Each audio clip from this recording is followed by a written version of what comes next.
பொங்கல் திருநாள். பொங்கல் திருநாள்னால் இது ஏதோ அறுவடை திருநாள் அப்படின்னு சொல்லுவோம். அதாவது வருஷம் பூரா நாம் பாடுபட்டு அதனுடைய பலனை அனுபவிக்கிற நாள் அப்படிங்கிறது நாம் சொல்லிகிட்டு இருக்கிறது. இது முக்கியமாக இது ஒரு நன்றி அறிவிப்பு நாள் அப்படின்னு சொல்லுவாங்க. இன்றைக்கி நிறைய நன்றி அறிவிப்பு கூட்டம்லாம் நடந்துக்கிட்டு இருக்குல்ல, அது மாதிரி விவசாயிகள் நடத்துகிற ஒரு நன்றி அறிவிப்பு விழா இது. யாருக்கு நன்றி சொல்கிறாங்கன்னா ஆதவனுக்கு.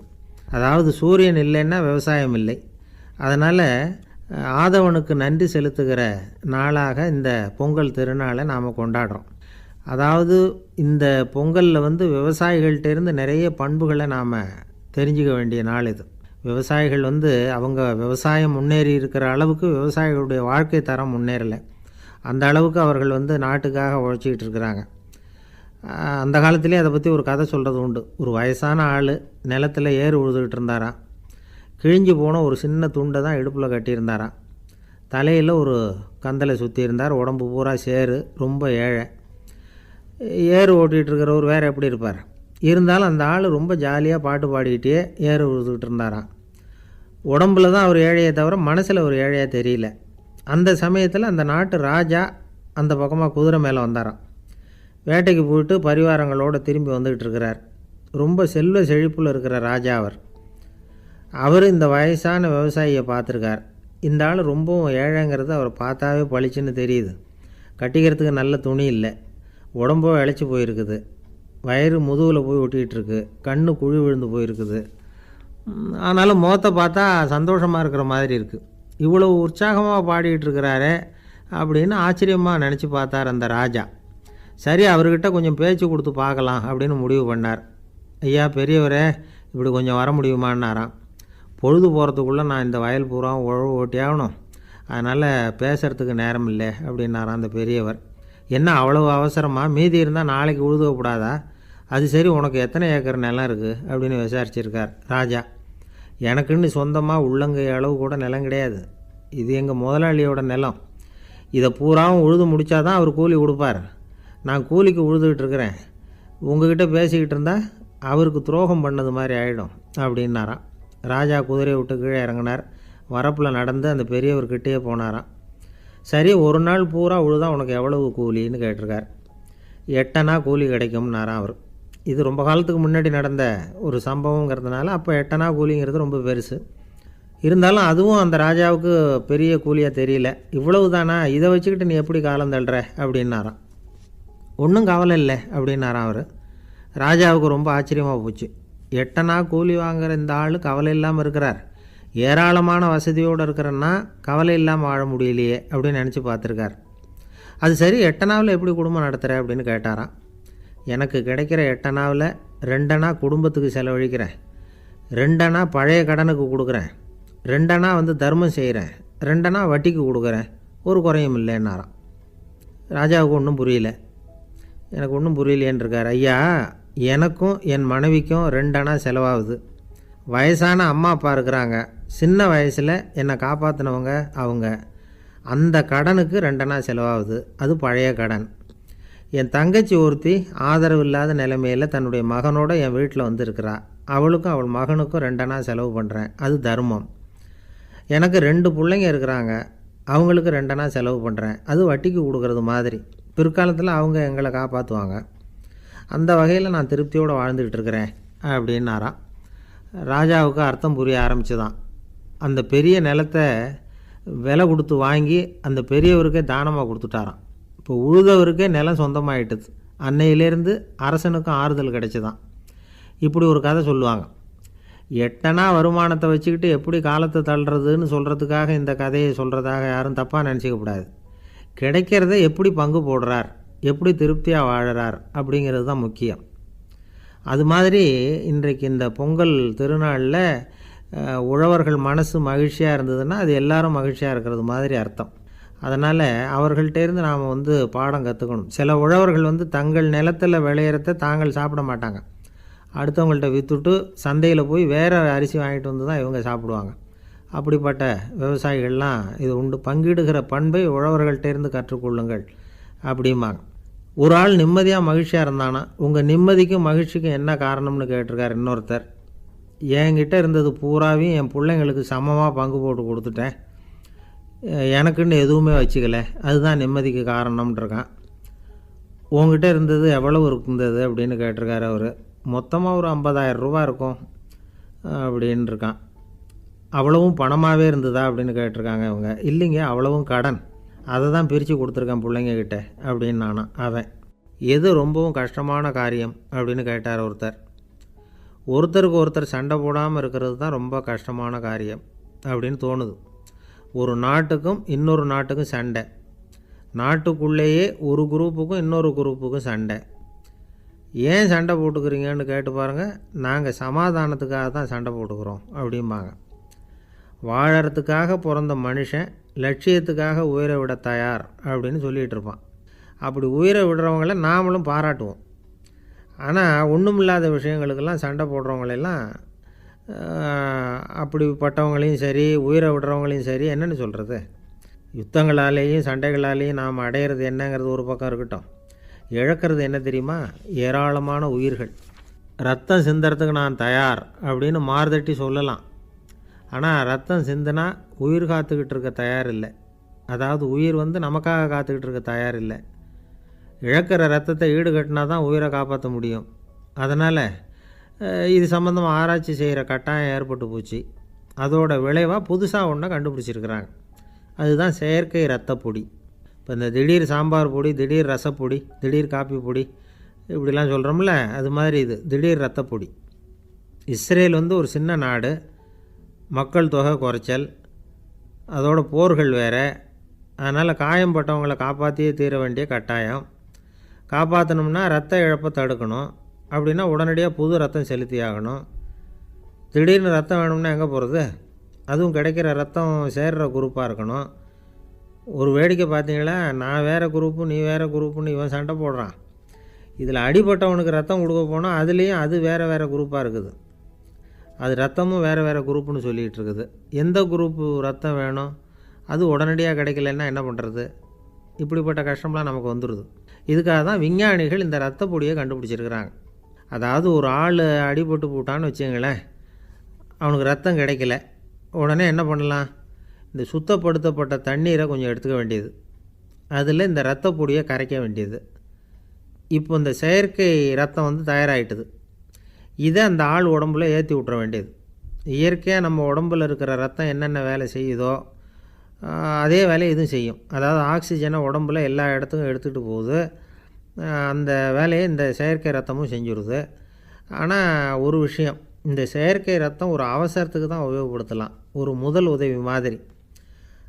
அதை அப்படியே நிரந்தரமாக விட்டுற முடியாது. பின்னாடி தேவையான குரூப்பு உண்மையான ரத்தம் கிடைச்ச உடனே அதை செலுத்திக்கணும். உண்மையான ரத்தத்தை 20லேருந்து 40 நாள் வரைக்கும் தான் பாதுகாக்க முடியும். அதுவும் குளிர்பதன பெட்டியில். அதுக்குள்ளே உபயோகப்படுத்தலைன்னா அது வீணாக போயிடும். இந்த ரத்த பொடி அப்படி இல்லை, எவ்வளோ நாள் வேணும்னாலும் அப்படியே வச்சுருக்கலாம். குளிர்பதன பெட்டியும் தேவையில்லை. ஆனால் ஒன்று, இது தண்ணியில் கலந்து செயற்கை ரத்தமாக ஆக்கிவிட்டா அதோட வலு 72 மணி நேரம் தான். அதாவது 3 நாள். அதுக்குள்ளே அந்த ஆசாமியை எங்கேயாவது ஆஸ்பத்திரிக்கு தூக்கிட்டு போய் உண்மையான ரத்தத்தை கொடுத்துடணும். சண்டையில் அடிபடுறவங்க, சாலை விபத்தில் அடிபடுறவங்க, இவங்களுக்கெல்லாம் அவசரத்துக்கு கை கொடுத்து உதவுறது இந்த செயற்கை ரத்த பொடி. அதுக்கப்புறம் நாம் கொடுக்குற ரத்தம் தான் அவங்கள காப்பாற்றணும். இன்றைக்கி ரத்தத்தை தானமாக கொடுக்க தயாராக இருக்கிற நல்ல உள்ளங்கள் ஏராளம். எவ்வளவு ஆக்சிடெண்ட்டு, ஆப்ரேஷன், இதில் சம்மந்தப்பட்டவங்களை காப்பாற்றுறது நாம் தானமாக கொடுக்குற ரத்தம் தானே. ஒரு ஆக்சிடெண்ட்டு, ஒரு ஸ்கூட்டர் ஒரு ஆள் மேலே மோதி விட்டுது, பார்த்து வரக்கூடாதா அப்படின்னா அந்த ஆள், நீ தான் பார்த்து நடக்கணும், ஏன்னா 20 வருஷமாக நான் அந்த ஸ்கூட்டரை ஓட்டிகிட்டு இருக்கிறேன் அப்படின்னானா இவன். இதுக்கு அவன் சொன்னானா, நீ தான் பார்த்து ஓட்டணும், ஏன்னா 40 வருஷமாக நான் இப்படி நடந்துக்கிட்டு இருக்கிறேன் அப்படின்னானா. ஒரு ஊரில் ஒரு ராஜா இருந்தார். பெரிய அரண்மனையில் தான் இருக்கிறார். எல்லா வசதியும் இருந்தது. இருந்தாலும் அவர் எல்லாரும் சொல்கிறது எப்படி தெரியுமா? பிச்சைக்கார ராஜா. அப்படி ஒரு பேர் அவருக்கு நிலச்சி போச்சு. ஜனங்களும் சரி, மற்ற தேசங்களில் உள்ளவங்களும் சரி, அவர் அந்த பேர் சொல்லியே குறிப்பிடுறது வழக்கமாக போட்டுது. இது அவருக்கு ரொம்ப கவலையாக போச்சு. என்ன இது, நம்மளை தேடி வர்றவங்களுக்கெல்லாம் நாம் சோறு போடுறோம், நம்ம புகழ்ந்து பாடல் ஏற்றி கொண்டு வர்ற புலவர்களுக்கெல்லாம் அவங்க எப்படி வந்தாலும் ஒருவேளை சோறு போடணுங்கிறது உத்தரவு. இவ்வளவுலாம் செஞ்சும் நம்மளை போய் பிச்சைக்கார ராஜான்னு எல்லாரும் சொல்கிறாங்களே, அது ஏன்? எதுக்காக இப்படி சொல்கிறாங்க? இதுதான் ராஜாவுக்கு குழப்பம். சரி, இதை பற்றி நம்ம அமைச்சர்கள்கிட்ட கேட்கலாமா அப்படின்னு யோசனை பண்ணார். இந்த விஷயத்தை போய் அவங்கக்கிட்ட எப்படி கேட்குறதுன்னு அவருக்கு தயக்கமாக இருந்தது. கௌரவ குறைச்சலாக தெரிஞ்சுது அவருக்கு. சரி, சாதாரண குடிமக்கள்கிட்ட இதை பற்றி கேட்கலாமா அப்படின்னு யோசனை பண்ணார். கேட்கலாம், ஆனால் அவங்க யாரும் ராஜா முன்னாடி வந்து நின்று தைரியமாக பேசக்கூடிய அளவுக்கு இல்லை. ராஜாவோட குழப்பம் நாளுக்கு நாள் அதிகமாக போச்சு. கடைசியாக அவர் ஒரு முடிவுக்கு வந்தார். அதாவது இதை பற்றி ஒரு பிச்சைக்காரங்கிட்டே கேட்டு பார்த்துட்டா என்ன. இதுதான் அவர் பண்ண முடிவு. உடனே மாறு வேஷம் போட்டுக்கிட்டு நகர்வலம் போனார். ஒரு பிச்சைக்காரனை கண்டுபிடிச்சார். இதை பாருப்பா, நம்ம ராஜாவை எல்லாரும் பிச்சைக்கார ராஜான்னே சொல்கிறாங்களே, அதுக்கு என்ன காரணமாக இருக்கும் அப்படின்னு கேட்டார். அதுக்கு அவன் சொல்கிறான், இதுக்கான பதிலை இன்னும் ஒரு 30 நாளில் சொல்கிறேன் அப்படின்னா. உடனே இவருக்கு சந்தோஷம். உண்மையை அவங்ககிட்ட சொன்னார். நான் வேறு யாரும் இல்லை, நான் தான் இந்த நாட்டு ராஜா. இப்போ நீ என் கூடவே வந்துடு, அரண்மனையிலேயே தங்கிக்கோ. 30 நாள் கழித்து எனக்கு பதில் சொல்லிவிட்டு அதுக்கப்புறமா நீ போகலாம் அப்படின்னு சொல்லி அழைச்சிட்டு வந்துட்டார். அரண்மனையில் ஒரு மூலையில் அவன் தங்கறதுக்கு இடம் கொடுத்தார். தினம் 2 வேளையும் இவனுக்கு சோறு போடுங்க அப்படின்னு உத்தரவு போட்டார். ராஜா கொடுத்த இடத்துல போய் உக்காந்துக்கிட்டான் அந்த பிச்சைக்காரன். தினமும் அந்த அரண்மனையில் நடக்கிறதையெல்லாம் கவனிச்சிக்கிட்டு வந்தான். வேளைக்கு சாப்பாடு வரும், சாப்பிட்டுக்கிட்டு இருக்கான். இப்படி 30 நாள் முடிஞ்சுது. ராஜா வந்தார். என்ன, என்னோட கேள்விக்கு பதில் என்னன்னு கண்டுபிடிச்சிட்டியான்னார். கண்டுபிடிச்சிட்டேன்னா. என்ன எல்லாரும் பிச்சைக்கார ராஜான்னு சொல்கிறாங்களே, அது நியாயமாக படுதா உனக்குன்னு கேட்டார். நியாயமாக தான் படுது, சந்தேகம் இல்லாமல் நீங்கள் பிச்சைக்கார ராஜா தான். என்ன தான் நீங்கள் வசதியோடவும் படைபலத்தோடவும் இருந்தால் கூட நீங்கள் எங்கள் வர்க்கத்தை சேர்ந்த ஆசாமி தான் அப்படின்னு அடித்து சொல்லிவிட்டான் அந்த ஆள். ஏனால் அப்படி சொல்கிறேன்னு கேட்டார் இவர். அரசே, ஒரு உண்மையை கண்டுபிடிச்சி சொல்கிறதா நான் உங்ககிட்ட சொன்னேன். நீங்கள் ராஜ பரம்பரைன்னா உடனே உங்கள் கழுத்தில் கிடக்கிற முத்து மாலையை கழட்டி பரிசாக கொடுத்துருப்பீங்க, பொன்னையும் மணியையும் கொடுத்துருப்பீங்க. ஆனால் நீங்கள் அப்படி செய்யலை. என்னை ஒரு மூலையில் உட்கார வச்சு 2 வேளை சோறு போட சொன்னீங்க. உங்களை தேடி யார் வந்தாலும், யார் வந்து பாராட்டி பேசினாலும் அல்லது பிரச்சனைகளை சொன்னாலும் நீங்கள் செய்கிற ஒரே காரியம் சோறு போடுறது தான். பிச்சைக்காரனுக்கு சோறு மட்டும்தான் உலகம். உங்கள் விஷயத்திலையும் நீங்கள் அப்படி தான் நினைக்கிறதாக தெரியுது. நல்லா கவனிங்க. எந்த ஒரு பிரச்சனைக்கும் சோறு தான் முடிவுன்னு நினைக்கிறீங்க பாருங்கள்.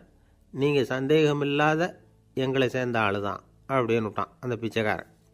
அதுக்கப்புறம் தான் அந்த ராஜா தன்னுடைய தவறுகளையெல்லாம் திருத்திக்கிட்டாராம். பசின்னு வர்றவங்களுக்கு சோறு தான் போடணும், அது தப்பு இல்லை. பாராட்ட வர்றவங்களுக்கெல்லாம் சோத்தையே போட்டு அனுப்புனா இப்படி தான் பேர் வரும். எனக்கு தெரிஞ்ச ஒருத்தர் தினமும் யாராவது ஒருத்தரை தன் வீட்டுக்கு அழைச்சிட்டு போவார், சாப்பாடு போட்டு அனுப்புவார். முன்னறிவிப்பு இல்லாமல் திடீர்னு ஒரு விருந்தாளியோட வீட்டில் போய் இவர் நிற்கிறது வழக்கம். அந்த அம்மாவும் இவருக்காக தயார் பண்ணி வச்சுருந்ததை இவர் அழைச்சிட்டு வந்திருக்கிற விருந்தாளிக்கு போட்டுருவாங்க. விருந்தாளி சாப்பிட்டுட்டு போனதுக்கப்புறம் இவர் மனைவி கிட்ட உனக்கு சிரமம் வேணாம் அப்படின்னு சொல்லிவிட்டு பக்கத்தில் உள்ள ஒரு ஹோட்டலுக்கு போய் காசு கொடுத்து சாப்பிட்டுட்டு வந்துடுவார். பல நாள் இப்படி நடக்கும். ஒரு நாள் அவரை தனியாக கூப்பிட்டுக்கிட்டு போய் ஏன் இப்படி பண்ணுறீங்கன்னு கேட்டோம். அதுக்கு அவர் சொல்கிறாரு, எங்கள் வீட்டு சாப்பாட்டிலேருந்து தப்பிக்கிறதுக்கு எனக்கு வேறு வழி எதுவும் தெரியல சார், அதனால தான் இப்படி பண்ணிகிட்ருக்கிறேன் அப்படின்னார் ரொம்ப பரிதாபமாக. ஒருத்தன் எப்படி நடந்துக்கிறாங்கிறத வச்சு தான் அந்த ஆள் எப்படிங்கிறத நாம் முடிவு பண்ணுறோம். ஆளுமைன்னு சொல்கிறோம்ல, அதுக்கு சூழ்நிலைகளை ஆளுகின்ற தன்மை அப்படின்னு விளக்கம் கொடுக்குறார் ஒரு உளவியல் நிபுணர். சரி, ஒரு மனிதனுடைய ஆளுமையை உருவாக்குகிற விஷயங்கள் என்னென்ன? பிறப்பு, வளர்க்கப்பட்ட விதம், படிப்பு, நண்பர்கள், சமுதாயம், இப்படி நிறைய உண்டு. ஆளுமையின் அடிப்படையில் சில மனநோய்கள் உண்டாகுது. அதெல்லாம் என்னென்னங்கிறத தெரிஞ்சு வச்சுக்கிட்டோம்னா நம்ம கூட இருக்கிறவங்கள அடையாளம் கண்டுபிடிக்கிறதுக்கு அது ரொம்ப உபயோகமாக இருக்கும். ஃப்ரெனாய்டு ஆளுமை அப்படின்னு ஒன்று. இந்த கோளாறு உள்ளவங்க எப்படி இருப்பாங்க தெரியுமா? அதிக உணர்ச்சி, சந்தேகம், பொறாமை இதெல்லாம் அதிகமாக இருக்கும். வளைஞ்சு கொடுக்க மாட்டாங்க. அடுத்தவங்களோட இணக்கமான உறவு இருக்காது. அவங்க செய்கிற தப்புக்கெல்லாம் அடுத்தவங்களை குறை சொல்லிகிட்டு இருப்பாங்க. இது ஒரு ரகம். அடுத்தது ஸ்கிசாய்டு ஆளுமை அப்படின்னு சொல்கிறாங்க. இந்த கோளாறு உள்ளவங்க அடுத்தவங்களோட பழக கூச்சப்படுவாங்க. சின்ன வயசுலேயே இது ஆரம்பமாயிடுது. பகல் கனவுலேயே சஞ்சரிப்பாங்க. அவங்களுடைய விரோதம், கோபம் இதை கூட வெளியில் காட்டிக்க முடியாமல் இருப்பாங்க. இவங்களுக்கு அகமுகம், பிரச்சனைகள்லேருந்து ஒதுங்கி எதுலேயும் ஈடுபாடு இல்லாதவங்களாக இருப்பாங்க. இப்படி ஒரு ரகம். அடுத்தது சைக்ளோதமிக் ஆளுமை அப்படின்னு சொல்கிறாங்க. அது என்னென்னா, உணர்ச்சிகளில் ஏற்றத்தாழ்வு அதிகமாக இருக்குமா. சில சமயம் பார்த்தா மகிழ்ச்சியாக இருப்பாங்க, சில சமயம் சோகமாக உட்காந்துருப்பாங்க. அவங்க மனநிலைக்கு தகுந்த மாதிரி சமூக நிகழ்ச்சிகளில் பங்கெடுத்துக்குவாங்க. இன்னொரு வகை என்னென்னா எண்ணெய் பீடிகை ஆளுமை அப்படின்னு பேர் வச்சுருக்கிறாங்க. அதுக்கு இவங்களுக்கெல்லாம் கரெக்டாக இருக்கணும், எல்லாம் சட்டத்திட்டம் இதுலேயும் ஒரு ஒழுங்குமுறை, இப்படி எதிர்பார்க்குற மனோபாவம். இவங்க எதிர்பார்ப்புக்கும் வரன்முறைக்கும் மற்றவங்க கட்டுப்படணும்னு நினைப்பாங்க. இந்த நிலைமை நீடித்தா என்ன ஆகும் தெரியுமா? அலைக்கழிக்கிற எண்ணங்கள் திரும்ப திரும்ப ஒரே செயலை செய்ய தூண்டுற மன தளர்ச்சிக்கு ஆளாயிடுறாங்க. அடுத்தது ஹிஸ்டீரியா ஆளுமை. சின்ன விஷயத்தையெல்லாம் பெருசுப்படுத்தி நாடகமாக்குற நடிகர்கள் இவங்க. உணர்ச்சி அதிகம் உள்ளவங்க. இவங்க மன எழுச்சியில் பக்குவமின்மை, குழந்தைத்தனம், முதிர்ச்சியின்மை எல்லாம் இருக்கும். தன்னலம் மிக்க குணம், பிறர் தன்னை மட்டுமே கவனிக்கணும்னு நினச்சி செயல்படுறது, இதெல்லாம் இவங்க அடையாளம். அடுத்த ரகம் எப்படின்னா வளர்ச்சியற்ற ஆளுமைன்னு சொல்கிறாங்க. அடுத்தவங்களோட இணங்கி போக முடியாதவங்க, அறிவு, மன எழுச்சி, சமூக உறவு இதில் எல்லாம் போதுமான வளர்ச்சியையும் நிறைவையும் பெற முடியாதவங்க. இவங்களால் வாழ்க்கையில் முன்னேற முடியாது. பிச்சைக்காரங்க, குற்றவாளிகள், இவங்ககிட்டெல்லாம் இது மாதிரியான ஆளுமை அதிகமாக இருக்குமா. அடுத்தது என்னென்னா சோர்வுடைய ஆளுமை. எதுலேயும் உற்சாகம் இல்லாமல் சோர்ந்து போயிருப்பாங்க. அதுக்கெல்லாம் நமக்கு வலிமை இல்லைப்பா அப்படின்னு சொல்லிகிட்டு இருப்பாங்க. சின்ன விஷயங்களுக்கெல்லாம் அதிர்ச்சி அடையிறது, வாழ்வின் சுவையை அனுபவிக்க முடியாதவங்க. இன்னொரு ரகம் இது கொதித்தெழும் ஆளுமைங்கிறாங்க. எதுக்கு எடுத்தாலும் ஆத்திரம், குரோதம், வன் செயல் இதிலெல்லாம் ஈடுபாடு, இப்படி உள்ளவங்க. நத்தை வகை ஆளுமை அப்படின்னு ஒன்று. அடுத்தவங்க மேலே விரோதம் இருக்கும், அடிக்கணுங்கிற எண்ணம் இருக்கும். ஆனால் அதை அப்படியே வெளியில் காட்டாமல் அதே சமயம் அமைதியான முறையில் வெறுப்பை வெளிக்காட்டுற ரகம். இவங்கெல்லாம் பேசாமல் கம்முன்னு இருந்துக்கிட்டே நினச்சதை நிறைவேற்றிக்கிடுவாங்க. முன்ஜாக்கிரதை ஆளுமை அப்படின்னு ஒரு ரகமாக. பாதுகாப்பின்மை, சந்தேகம், முழுமையின்மை, அறவேக்காட்டுத்தனம் இந்த மனப்போக்கு அதிகமாக இருக்கிறதுனால அகம்பாவம், புடிவாதம், எச்சரிக்கை எல்லாம் அளவுக்கு மீறி இருக்கும். இதுவரைக்கும் நாம் பேசிக்கிட்டு இருந்த ஆளுமை பண்புகள் அளவுக்கு அதிகமாக போயிட்டுதுன்னா ஆளுமை கோளாறுகள் ஏற்படும். அதன் அடிப்படையில் மனவியாதிகள் வருமா. அதனால் இணக்கமான, எல்லாரும் விரும்புகிற இயல்பான ஆளுமையை பெறுவதற்கு நாம் முயற்சி செய்யணும் அப்படிங்கிறது மனோதத்துவ நிபுணர்களுடைய ஆலோசனை. ஒருத்தர் ஒரு மனோதத்துவ டாக்டரை தேடிட்டு வந்தாராம். டாக்டர், எனக்கு மனசில் ஏதோ வியாதி, ஆளுமை கோளாறு, அதாவது எனக்கு சீக்கிரமாக செத்து போனால் தேவையில்லைன்னு தோணுது அப்படின்னாராம். உடனே அந்த டாக்டர், சரி அப்படின்னா இங்கே இருங்க, நான் வைத்தியம் பார்க்குறேன் அப்படின்னாராம். ஆஃபீஸை முடிஞ்சு வீட்டுக்கு போகிற சமயத்தில் ஒருத்தர் கடைக்கு போய் ஸ்வீட் வாங்கினார். சரி, வீட்டுக்கு பிள்ளைங்களுக்கு தான் வாங்கிட்டு போகிறார் அப்படின்னு மற்றவங்க நினச்சாங்க. அவர் அப்படி செய்யலை. அந்த இடத்துலையே பொட்டலத்தை பிரித்தார். திருட மாதிரி அப்படியே சுற்றி ஒரு தரம் பார்த்துக்கிட்டார். யாரும் தெரிஞ்சவங்க இல்லைங்கிறத முடிவு பண்ணிவிட்டு அவசரமாக அதை அப்படியே போட்டு முழுகிவிட்டு கையை தொடச்சிக்கிட்டு நல்ல பிள்ளை மாதிரி நடந்து போக ஆரம்பிச்சிட்டார்.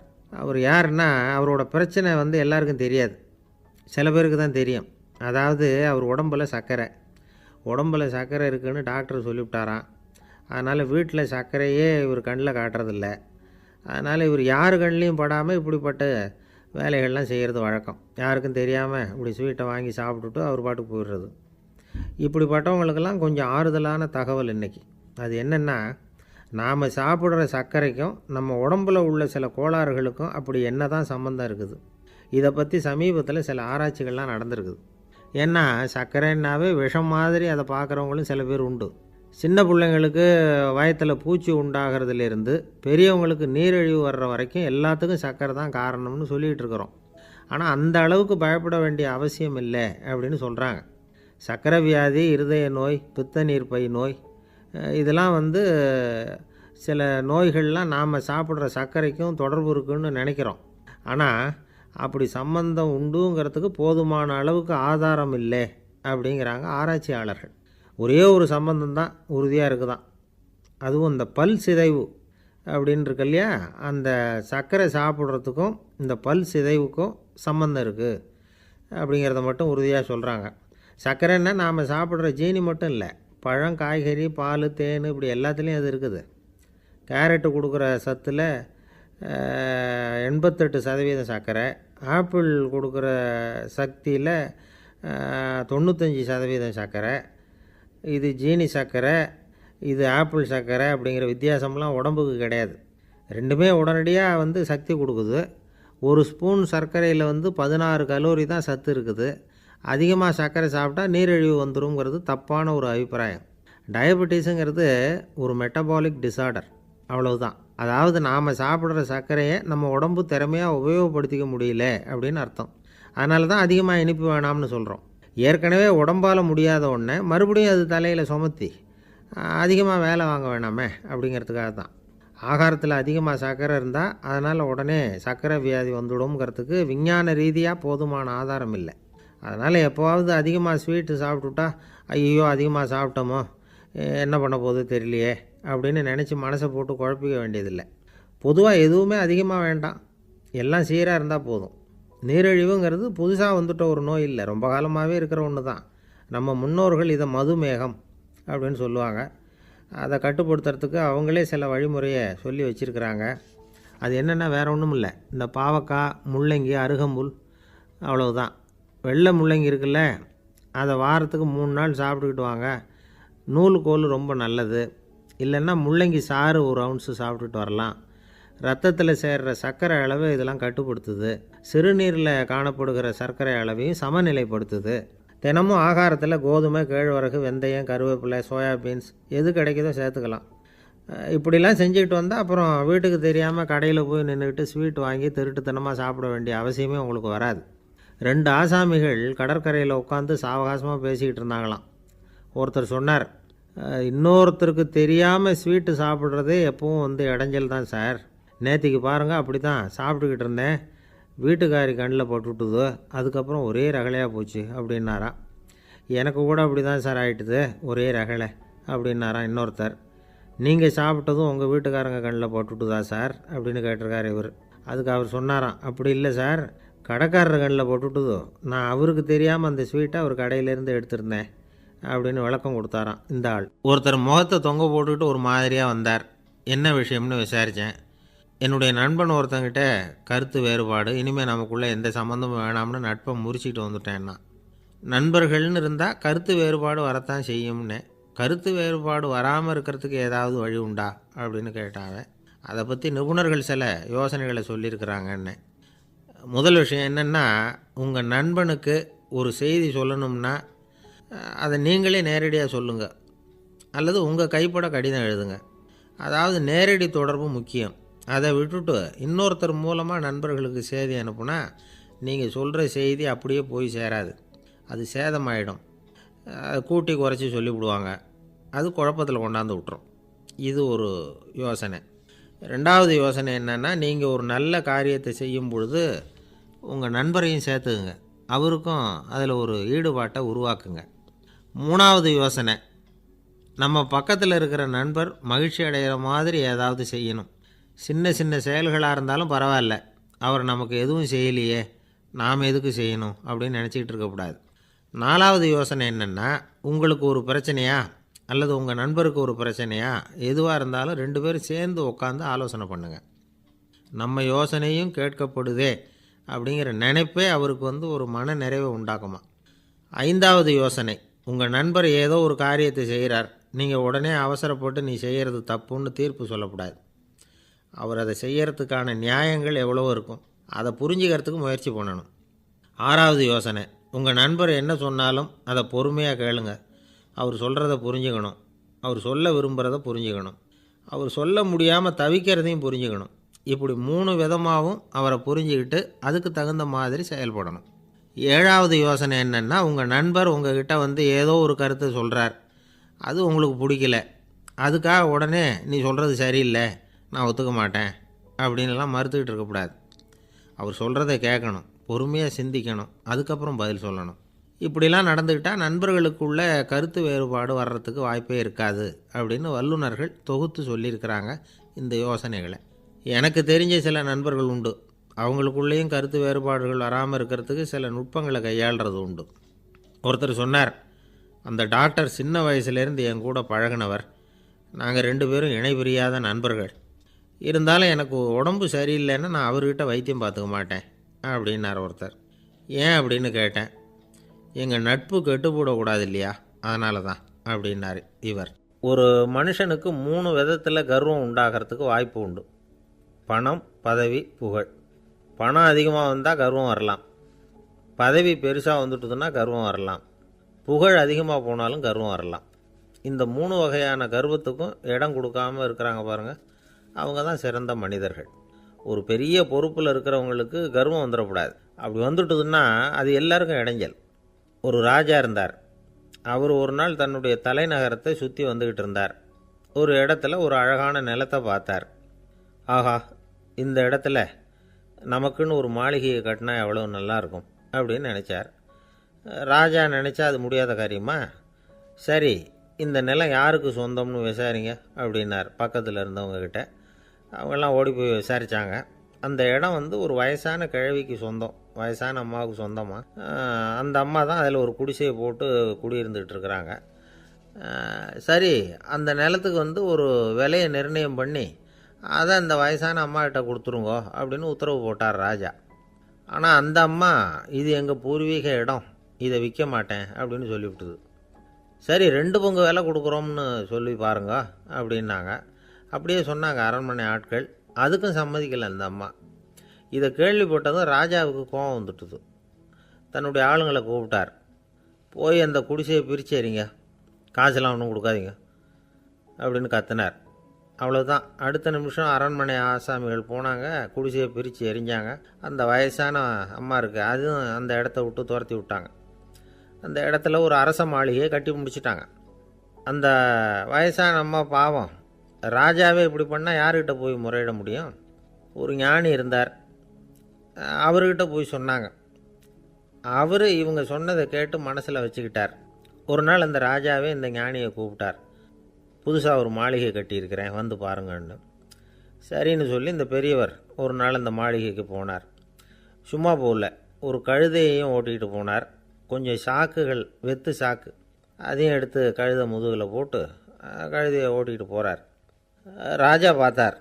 அவருக்கு இது ஆச்சரியமாக இருந்தது. என்ன இது, மாளிகைக்கு வந்துட்டு போங்கன்னு கூப்பிட்டா கழுதை சாக்கு இதெல்லாம் கொண்டு வராரே, ஒன்றும் புரியலையேன்னு நினச்சார். எதுக்காக இதெல்லாம்னு கேட்டார். அரசருடைய தோட்டத்திலேருந்து கொஞ்சம் மண் எடுத்துகிட்டு போகிறதுக்கு ஆசைப்பட்றேன், அதுக்கு நீங்கள் அனுமதி கொடுக்கணும் அப்படின்னாரு இவர். இது என்ன வேடிக்கையான கோரிக்கையாக இருக்குது அப்படின்னு நினச்சார் ராஜா. இருந்தாலும் மண்ணு தானே கேட்குறாரு, எடுத்துகிட்டு போகட்டுமே அப்படின்னு நினச்சார். சரின்னு அனுமதி கொடுத்தார். அந்த பெரியவர் தோட்டத்துக்கு போனார், மண்ணை வெட்டினார், சாக்கில் போட்டு நிரப்புனார். ராஜாவை கொஞ்சம் கிட்ட வாங்கன்னு கூப்பிட்டார். இந்த மண் மூட்டையை தூக்கி கழுதையோட முதுகில் வைக்கணும், கொஞ்சம் உதவி பண்ணுங்கன்னார். ஓ, பண்ணுறேனே அப்படின்னு சொல்லி ராஜா கிட்ட போனார். மூட்டையை தூக்கி பார்க்குறாரு, முடியல, திணறி போட்டார். இப்போ அந்த ஞானி பேசினாராம். அரசே, இந்த ஒரு சாக்கு மண்ணையே உங்களால் தூக்க முடியல, அந்த கிழவிகிட்ட இருந்து அந்த அக்கிரமமாக அபகரித்த இந்த தோட்டம் பூராவையும் சுமக்கணும்னு ஆசைப்படுறீங்களே, அது உங்களால் முடியுமா அப்படின்னு கேட்டாராம். ராஜா யோசனை பண்ண ஆரம்பித்தார். தன்னுடைய செயலுக்காக வருத்தப்பட்டாராம். அந்த வயசான அம்மாவை உடனடியாக வரவழைச்சார். தாயே, தப்பு பண்ணிட்டேன், என்னை மன்னிச்சுக்குங்க, இன்னையிலேருந்து இந்த மாளிகையும் தோட்டமும் உங்களுக்கு தான் சொந்தம் அப்படின்னு சொல்லிவிட்டாராம். போகிறப்ப இந்த உலகத்திலேருந்து எண்ணத்தை எடுத்துகிட்டு போக போகிறோம், அதனால் ரொம்பவும் அலட்டிக்க வேண்டியதில்லை, கர்வப்பட வேண்டியதில்லை அப்படிங்கிறது ஒரு பெரிய உபதேசம். ஒரு பெரிய மனுஷன் சாக கிடந்தார், ரொம்பவும் அழுதார். ஏன் அழறீங்க அப்படின்னு கேட்டாங்க சுற்றி இருந்தவங்க. நான் சாகிறதுக்காக கவலைப்படலை, நான் நம்ம ஜனங்களுக்காக எவ்வளவோ காரியம்லாம் செஞ்சுக்கிட்டு வந்தேன். நான் செஞ்சுக்கிட்டு வந்த சேவையை இனிமேல் யார் செய்ய போகிறாங்க, அது யாரால் முடியும், அதை நினச்சி தான் அழறேன் அப்படின்னாராம். ஒருத்தர் முன்னாடி வந்தார். அதுக்காக நீங்கள் கவலைப்படாதீங்க, உங்கள் சேவையை தொடர்ந்து செய்கிறதுக்கு என்ன மாதிரி இளைஞர் பட்டாலும் தயாராக இருக்குது, இருந்தாலும் எங்கள் கவலை என்னென்னா அப்படின்னு இழுத்தார். என்ன சொல்லுங்கன்னு கேட்டார் அவர். நீங்கள் இது வரைக்கும் என்ன சேவை செஞ்சுக்கிட்டு வந்தீங்க, அதுதான் எங்களுக்கு இன்னமும் புரியாத புதிராக இருக்குது அப்படின்னாராம் அவர். இந்த காலத்து புள்ள ஒருத்தன் தன்னோட அப்பாவை பார்த்து சொன்னான், அப்பா, நான் உனக்கு உதவி செய்யலாம்னு நினைக்கிறேன், என்ன உதவி செய்யணும்னு சொல்லு அப்படின்னா. நீ சும்மா இருந்தால் அதுவே எனக்கு செய்கிற பெரிய உதவிடா அப்படின்னார் அப்பா. சும்மா இருக்கிறதும் ஒரு உதவி தான், அது மாதிரி மௌனமும் ஒரு சமூக சேவை தான் அப்படிங்கிறார் காஞ்சி பெரியவர். நமக்கு 5 புலன்கள் இருக்குது, மெய், வாய், கண், மூக்கு, செவி. இந்த 5லேயும் அதிகப்படியான வேலை எதுக்குன்னு நினைக்கிறீங்க? வாய்க்கு தான். ஏன்னா அதுக்கு 2 வேலை. இப்போ கண்ணுக்கு பார்க்குறது மட்டும்தான் வேலை, காதுக்கு கேட்குறது மட்டும்தான் வேலை, மூக்குக்கு வாசனை அறியறது தான் வேலை, உடம்புக்கு உணர்றது மட்டும்தான் வேலை. ஆனால் வாய் அப்படி இல்லை, அதுக்கு 2 வேலை, சாப்பிட்றதும் அதுதான், பேசுகிறதும் அதுதான். அதாவது வாய் ஒன்று தான் கர்மேந்திரியமாகவும் இருக்குது, ஞானேந்திரியமாகவும் இருக்குது அப்படின்னு சொல்லுவாங்க. சாப்பாட்டில் உட்காந்தா எந்தெந்த ஆகாரம் என்னென்ன ருசின்னு அறிவிக்கிற வேலையும் செய்யுது. சபையில் உட்காந்தா பாடுறது, பேசுறது, சிரிக்கிறது, இது மாதிரியான வேலையும் செய்யுது.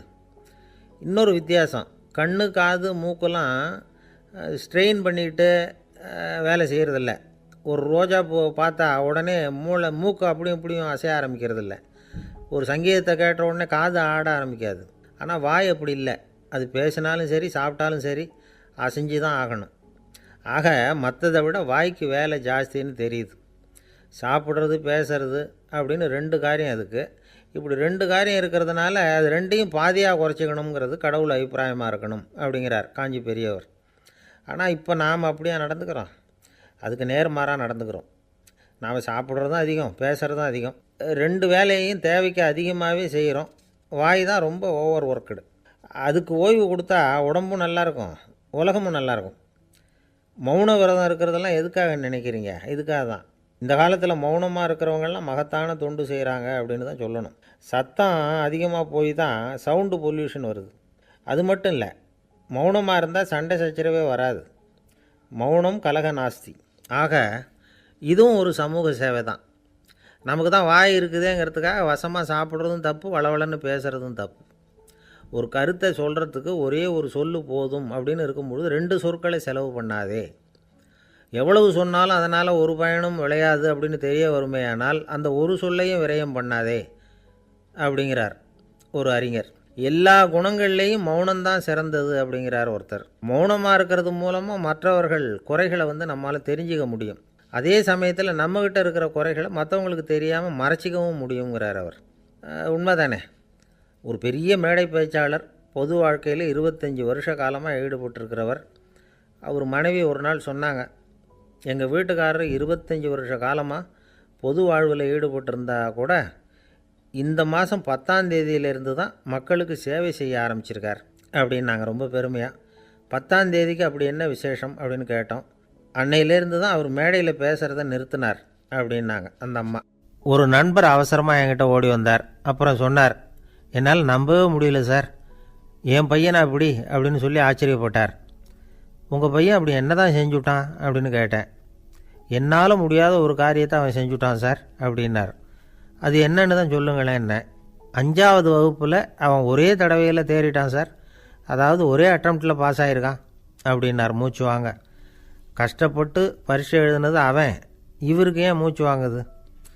நம்மால் செய்ய முடியாத ஒரு காரியத்தை இன்னொருத்தர் செய்யும் பொழுது அது நமக்கு ஆச்சரியமாக இருக்குது. சர்க்கஸ் பார்க்குறோம், ஒருத்தர் அந்த இடத்துல தொங்குறார், அது நமக்கு ஆச்சரியம். ஏன்னா அது நம்மால் முடியாத காரியம். நம்மால் முடியாத ஒன்றை அடுத்தவர் எளிதாக செய்யும் பொழுது நாம் மருள்வது இயற்கை. இதை தான் தொல்காப்பியம் மருட்கை அப்படின்னு சொல்லுது.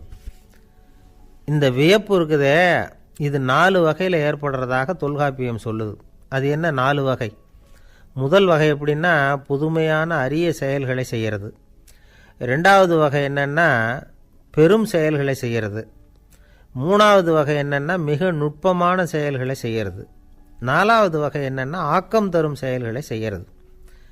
புதுமை, பெருமை, சிறுமை, ஆக்கமோடு மதினம் சாலா மருட்கை 4 அப்படிங்கிறது தொல்காப்பியம்.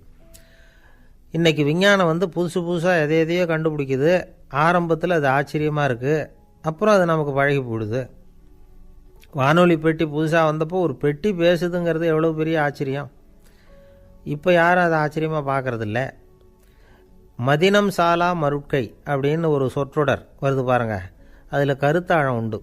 எதை பற்றியும் போதுமான அளவு புரிந்து கொள்ளாத போது ஒருத்தர் ஆச்சரியப்படுறார்.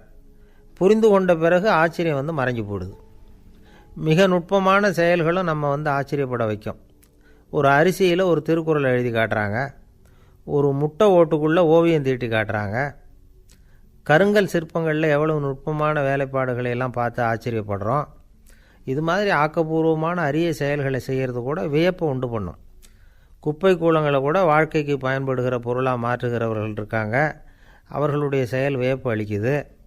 இடைக்காட்டு சித்தர் பாடின 30 நூலில் வர்ற ஒரு பாடல், ஆற்றல் பிறர் அறிதலின் அகம் கிளர்வு உறுதலின் கற்று அறி பாணர் கெழுமிய கோடலின் தோற்றம் உருகவே போற்றல்சால் வியப்பே. ஒருத்தருடைய ஆற்றல் தெரியாமல் இருந்தது, அவருடைய அரிய செயலை பார்க்கும் பொழுது வியப்பாக இருந்தது, மனசுக்குள்ளே கிளர்ச்சி. பாவலர்கள் இவர்களுடைய புகழை பாடி மற்றவர்களும் தெரிந்து கொள்ளுமாறு செய்கிறார்கள் அப்படிங்கிறது தான் ஒரு யதார்த்தமான உண்மை. ஆக எல்லா வகையிலும் மக்கள் தங்களுடைய வாழ்க்கையில் முன்னேறுவதற்கான வழிகாட்டுகிற ஒரு மெய்ப்பாடு தான் வியப்புங்கிறது. இந்த காலத்தில் நம்ம எப்படியெல்லாம் ஆச்சரியப்பட வைக்கிறாங்க. ஒரு ஆளை பிடிச்சி ஜெயிலில் கொண்டு வந்தாங்க. ஜெயில் அதிகாரி அவனை ரொம்ப ஆச்சரியமாக பார்த்தாரான். இவன் கேட்டான், ஏன் சார் அப்படி பார்க்குறீங்க, நான் இப்போ இங்கே வர்றது உங்களுக்கு ஆச்சரியமாக இருக்குதா அப்படின்னு கேட்டிருக்கான். இதுக்கு ஜெயில் அதிகாரி சொல்லியிருக்கார், நீ இப்போ இங்கே வந்ததில் எனக்கு ஒன்றும் ஆச்சரியம் இல்லைப்பா, ஏற்கனவே நீ இங்கேருந்து விடுதலையாகி போய் 6 மாதம் ஆச்சு, இவ்வளவு லேட்டாக வர்றியே அதுதான் எனக்கு ஆச்சரியமாக இருக்குது அப்படின்னாராம். ஒருத்தர் ஒரு தவறு செஞ்சு விட்றாருன்னு வச்சுக்கோங்க, உடனே நீ செஞ்சது தவறு அப்படின்னு சொல்கிறது ஒரு வகை. அதுக்கு பதிலாக எது சரின்னு அவர் புரிந்து கொள்ள உதவி செய்கிறது இன்னொரு வகை. இந்த 2வது வகை இருக்குது பாருங்கள், நிர்வாக இயலில் இது ரொம்ப முக்கியம். அலுவலகத்தில் வேலை பார்க்குற ஒருத்தர் முக்கியமாக தெரிஞ்சுக்க வேண்டியது என்ன தெரியுமா? சக ஊழியர்கள்கிட்ட எப்படி பழகணும், மேலதிகாரிகள்கிட்ட எப்படி பழகணும், தனக்கு கீழே வேலை செய்கிறவங்கக்கிட்ட எப்படி பழகணும், வாடிக்கையாளர்கள்கிட்ட எப்படி பழகணும், இவங்க எல்லார்கிட்டையும் செம்மையான உறவை ஏற்படுத்திக்கிறது எப்படி, இதையெல்லாம் சொல்லிக் கொடுக்குற பாடம் தான் இன்டர் பர்சனல் ஸ்கில், திறமையான உறவு அப்படிங்கிறது. எந்த வேலையில் இருந்தாலும் சரி, இந்த உறவுகளை வளர்க்கும் திறன் உள்ளவங்க சீக்கிரம் முன்னுக்கு வந்துடுறாங்க.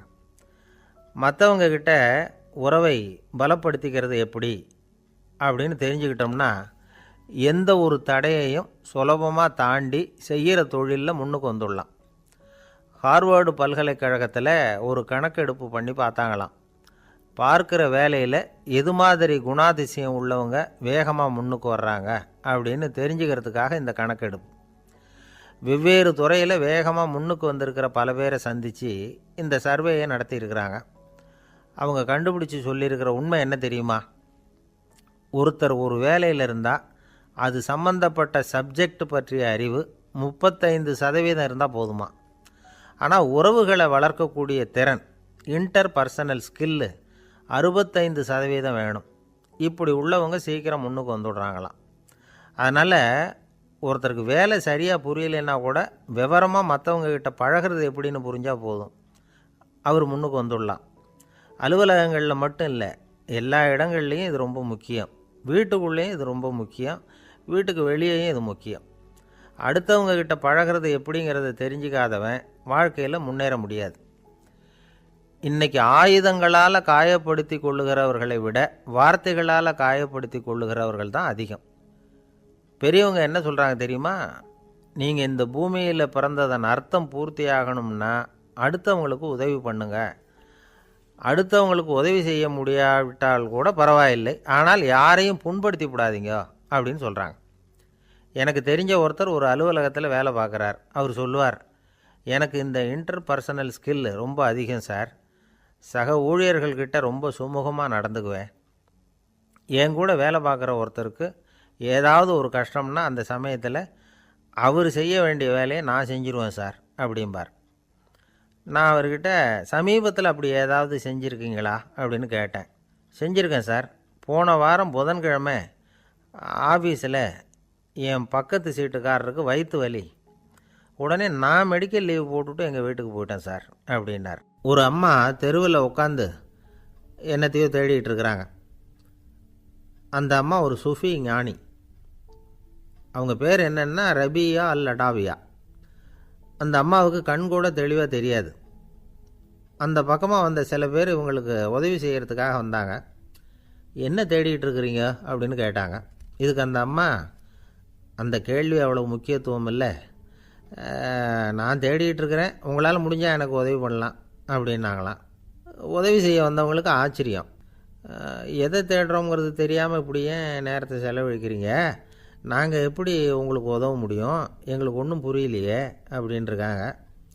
சரி, உங்களை திருப்தி பண்ணுறதுக்காக சொல்கிறேன், ஒரு குண்டூசி தொலைஞ்சி போச்சு, அதை தேடுறேன் அப்படின்னாங்களாம் அந்த அம்மா. அதுக்கப்புறம் இவங்களும் சேர்ந்து தேட ஆரம்பிச்சிட்டாங்க. கொஞ்ச நேரம் ஆச்சு, ஒன்றும் கிடைக்கல. உதவி செய்ய வந்தவங்களும் அழுத்து போட்டாங்க. அப்புறம் கேட்டாங்க, இதை பாருங்கம்மா, இது ரொம்பவும் பெரிய தெரு, அகலமான தெரு. அதனால் குறிப்பாக நீங்கள் எந்த இடத்துல அந்த குண்டூசியை தொலைச்சிங்க அதை சொல்ல முடியுமான்னாங்களாம். இதுக்கு அந்த அம்மா, நீங்கள் மறுபடியும் அர்த்தமில்லாத கேள்வியை கேட்குறீங்க, உங்கள் கேள்விக்கும் நான் தேடுறதுக்கும் என்ன சம்மந்தம்னாங்களாம். இதை கேட்டதும் அவங்க ஒரு மாதிரி ஆயிட்டாங்க. என்னம்மா நீங்கள் பைத்தியம் மாதிரி பேசுகிறீங்க அப்படின்னாங்களாம். சரி, உங்களை மறுபடியும் திருப்திப்படுத்துறதுக்காக சொல்கிறேன், அதை நான் எங்கள் வீட்டில் தொலைச்சுட்டேன் அப்படின்னாங்களாம். அப்புறம் எதுக்காக இங்கே தேடிட்டு இருக்கிறீங்க அப்படின்னு கேட்டிருக்காங்க. ஏன்னா இங்கே தான் வெளிச்சம் அதிகமாக இருக்குது, அங்கே வீட்டுக்குள்ளே இருட்டாக இருக்குது, அதனால் இங்கே தேடுறேன், வெளிச்சம் உள்ள இடத்துல தானே தேட முடியும் அப்படின்னாங்களாம் அந்த ஞானி. இந்த கதைக்கு என்ன அர்த்தங்கிறத பெரியவங்க சொல்கிறாங்க. அதாவது இந்த தேடுதல்ங்கிறது ஒரு வியாதி. அது நம்ம சதா அலைய வைக்கும், பைத்தியமாக மாற்றுறதுக்கு முயற்சி பண்ணோம். ஒரு காலம் அது நிறைவு அடையவே அடையாது. வாழ்வுங்கிறது ஒரு புரிந்து கொள்ள முடியாத சதா ஏங்கி கொண்டிருக்கிற ஒரு செயல். அதுக்கு ஆரம்பமும் இல்லை, முடிவும் கிடையாது. எதையோ தேடணும் அப்படிங்கிற உந்துதல் நமக்குள்ளே இருக்கும், ஆனால் குறிப்பாக எதை தேடிட்டு இருக்கிறோம் அப்படிங்கிறது புரியாது. அப்படி ஏதாவது ஒன்றை தேடி அடைஞ்சிட்றோம்னு வச்சுக்கோங்க, உடனே ஒரு அதிருப்தி வந்துடும். அதனால் வாழ்க்கைங்கிறது சலிப்பு நிறைந்தது அப்படிங்கிற எண்ணத்தை உண்டாக்கிக்கிறோம். ஒன்று அடைஞ்சதுக்கு அப்புறம் இன்னொன்று தேட ஆரம்பிச்சிருவோம். ஆக இந்த தேடல்ங்கிறது நாம் ஒன்று அடைஞ்சாலும் அடையாவிட்டாலும் தொடர்ந்து நடந்துக்கிட்டு தான் இருக்கும். இதுக்கு முடிவே கிடையாது. இந்த உண்மையை நாம் நல்லா புரிஞ்சுக்கணும் அப்படிங்கிறது பெரியவங்களுடைய கருத்து. ஏழையும் தேடுறான், பணக்காரனும் தேடுறான், நோயாளியும் தேடுறான், நோய் இல்லாதவனும் தேடுறான், அதிகாரம் உள்ளவனும் தேடுறான், அதிகாரம் இல்லாதவனும் தேடுறான், முட்டாளும் தேடுறான், அறிவாளியும் தேடுறான். ஆனால் யாரும் இதை தான் தேடி சாதிக்க போகிறோம், இதுதான் முடிவு அப்படின்னு திட்டவட்டமாக சொன்னதில்லை. ஒன்று அடைஞ்சதும் இன்னொன்று தேட ஆரம்பிச்சிடுறாங்க, அவ்வளோதான். அதாவது உங்களின் தேடுபவர் உங்கள் உள்ளேதான் இருக்கிறார், அவரை தேடி கண்டுபிடியுங்கள். இதுதான் ஞானிகள் நமக்கு சொல்லுகிற ஒரு ஆலோசனை. நம்மால் ஒருத்தன் ஜெயிலில் இருந்தான். இன்னொரு கைதி அவனை பார்த்து கேட்டான், ஏன்பா உன்னை பார்க்குறதுக்கு வெளியிலேருந்து யாருமே இங்கே வர்றது இல்லையே, உனக்கு சொந்தக்காரங்களே கிடையாதா அப்படின்னு கேட்டானா. ஏன் இல்லை, எனக்கு சொந்தக்காரங்க நிறைய பேர் உண்டு, அவங்க என்னை பார்க்க வராததுக்கு காரணம் வேற அப்படின்ட்டுருக்கான் இவன். என்ன காரணம்னு கேட்டான் அவன். அதுக்கு இவன் சொன்னானா, அதுக்கு என்ன காரணம்னா அவங்க எல்லாரும் இங்கே உள்ளேயே இருக்கிறாங்க அப்படின்னானா. ஒரு சீன தேசத்து அரசர் இருந்தார். அவருக்கு வயசாயிட்டுது. அவருக்கு அடுத்தபடியாக அவருடைய புள்ள பட்டத்துக்கு வரணும், ஆட்சி பொறுப்பை ஏற்றுக்கணும். ஒரு நல்ல தலைவனுக்கு இருக்க வேண்டிய பண்புகள்லாம் தன்னுடைய மகனுக்கு இருக்கணும்னு விரும்பினார் அந்த அரசர். அதனால் இளவரசனை பக்கத்தில் இருந்த ஒரு குரு கிட்ட அனுப்புனார். இளவரசன் அவர்கிட்ட போய் சேர்ந்தான். அந்த குரு என்ன பண்ணார் தெரியுமா, இவனை பார்த்து சொன்னார், இதை பாருப்பா, நீ என்ன பண்ணுற, இப்போவே பக்கத்தில் இருக்கிற காட்டுக்கு போ, நடு காட்டில் போய் ஒரு இடத்துல உட்காந்துக்கோ, அங்கே என்னென்ன சத்தம்லாம் உன் காதில் விழுதுன்னு கவனித்து கேளு, உன் காதில் விழுந்த ஓசைகள் என்னென்னங்கிறத என்கிட்ட சொல்லு, அதுதான் எனக்கு தெரியணும், உனக்கு வேலையும் அதுதான் அப்படின்னு சொல்லி அனுப்பி வச்சுட்டார். இளவரசன் காட்டுக்கு போனான். குரு சொன்னபடியே ஒரு இடத்துல உட்காந்து கவனித்து கேட்டான். அதுக்கப்புறம் குருக்கிட்ட திரும்பி வந்தான். என்னென்ன சத்தம்லாம் கேட்ட அப்படின்னு கேட்டார் குரு. குருவே, காட்டில் நான் பறவைகள் சத்தம்லாம் கேட்டேன், மிருகங்களின் ஓசையையும் கேட்டேன், இதை தவிர இடி மின்னல் மழை இதுகளோட சத்தத்தையும் கேட்டேன் அப்படின்னா. குரு யோசனை பண்ணார், நீ இன்னமும் சரியாக கேட்கல, அதனால் மறுபடியும் காட்டுக்கு போ, கொஞ்ச நாள் தங்கியிருந்து கேட்டுட்டு வா அப்படின்னார். இளவரசனுக்கு ஒன்றும் புரியல. இருந்தாலும் குருவின் கட்டளையாச்சே, மறுக்க முடியுமா? உடனே அவன் மறுபடியும் காட்டுக்கு போனான். ஒரு இடத்துல உட்காந்தான். கொஞ்ச நேரம் உன்னிப்பாக கவனித்து கேட்டான். சில நாள் கழித்து குருக்கிட்ட திரும்பி வந்தான். குருவே, இந்த தடவை சில துல்லியமான சத்தங்களை எல்லாம் கேட்டான். தேனீ பறக்கிற சத்தம், நீரோடையின் மெல்லிய ஓசை, இதெல்லாம் கேட்டேன்னா. குரு சிரித்தார். நீ மறுபடியும் காட்டுக்கு போ, இன்னும் சில நாள் அங்கே இரு, முழுமையாக கவனமாக கேட்டுக்கிட்டு வா அப்படின்னு சொல்லி அனுப்பி வச்சுட்டார். இளவரசனுக்கு குழப்பம் அதிகமாகிட்டுது. ஒன்றுமே புரியல. மறுபடியும் காட்டுக்கு போனான். மௌனமாக ஒரு இடத்துல உட்காந்துட்டான். அப்படியே தியானத்தில் ஆழ்ந்துட்டான். சில நாளில் அவனுக்கு இதுவரை கேட்காத ஓசைகள்லாம் கேட்க ஆரம்பிச்சிட்டுது. இதைத்தான் நான் கேட்கணும்னு என்னுடைய குரு எதிர்பார்த்துருக்கிறாருங்கிறத புரிஞ்சுக்கிட்டான். உடனே குருக்கிட்ட ஓடனான். குருவே, இந்த தடவை காதுகளுக்கு கேட்க முடியாத சில ஓசைகளை கூட என்னால் உணர முடிஞ்சுது. பூ மலருகிற ஓசை, சூரியனால் பூமி சூடாகிறப்போ எழுகிற ஓசை, காலை பனித்துளியை இந்த புல்லுலாம் குடிக்கிற ஓசை, இது எல்லாம் என்னால் நல்லா கேட்க முடிஞ்சுது அப்படின்னா. குருவுக்கு இப்போ தான் திருப்தி ஏற்பட்டு தான் இளவரசனை பார்த்து சொன்னார், இதை பாருப்பா, இப்போ தான் நாட்டை ஆளுகிற தகுதி உனக்கு வந்திருக்குது அப்படின்னு சொல்லி அதுக்கு விளக்கமும் கொடுத்தாராம். எந்த அரசன் தன்னுடைய மக்களின் இதயம் பேசுகிற மௌன மொழியை மௌன வார்த்தைகளை கேட்குறானோ அவன்தான் ஆள தகுதி உள்ளவன். எந்த அரசன் தன்னுடைய மக்களின் உணர்ச்சிகளை உண்மையாக உணர்றானோ அவன்தான் முதன்மையான அரசன். போலி வார்த்தைகளை மட்டும் கேட்டுட்டு பல மௌன ராகங்களை காதில் வாங்கிக்காதவன் அரசனே இல்லை. எந்த நாட்டில் எப்போ ஒரு அரசன் தன்னுடைய மக்களின் உணர்ச்சிகளை கேட்க மறுக்கிறானோ அன்னையிலேருந்தே அந்த நாடு அழிய தொடங்குது அப்படின்னு அர்த்தம். இதுதான் அந்த குரு இளவரசனுக்கு போதித்தது. வாயால் பேசுகிறத மட்டும் கேட்டு ஏமாறக்கூடாது, உணர்ச்சிகளையும் கேட்குறதுல தான் மனப்பக்குவம் உண்டாகும். மக்கள் உணர்ச்சிகளை புரிந்து கொள்ளாத அரசர்கள் நீடிச்சிருக்க முடியாது. அது மாதிரி நாடுகளில் அடிக்கடி குழப்பம் தான் உண்டாகும். அப்படி இருந்தால் அடிக்கடி ஆட்சி மாறிக்கிட்டு இருக்கும். அப்படிப்பட்ட ஒரு தேசம், அங்கே ஒரு சிறைச்சாலையில் 3 கைதிகள் பேசிக்கிட்டு இருந்தாங்க. ஒருத்தன் சொன்னான், நான் இந்த நாட்டு ராஜாவை எதிர்த்து பேசிக்கிட்டு இருந்தேன், அதனால் என்னை பிடிச்சி கொண்டாந்து இங்கே போட்டுட்டாங்க அப்படின்னா ஒருத்தன். இன்னொருத்தன் சொன்னான், நான் இந்த நாட்டு ராஜாவை ஆதரித்து பேசிக்கிட்டு இருந்தேன், அதனால் என்னை பிடிச்சி கொண்டாந்து இங்கே தள்ளிவிட்டாங்க அப்படின்னா. அது சரி, நீ என்ன தப்பு பண்ண அப்படின்னு சொல்லி 3வது ஆளை பார்த்து இவங்க கேட்டாங்க. அதுக்கு அந்த ஆள் சொல்கிறான், நான் தான் இந்த நாட்டு ராஜா அப்படின்னானான்.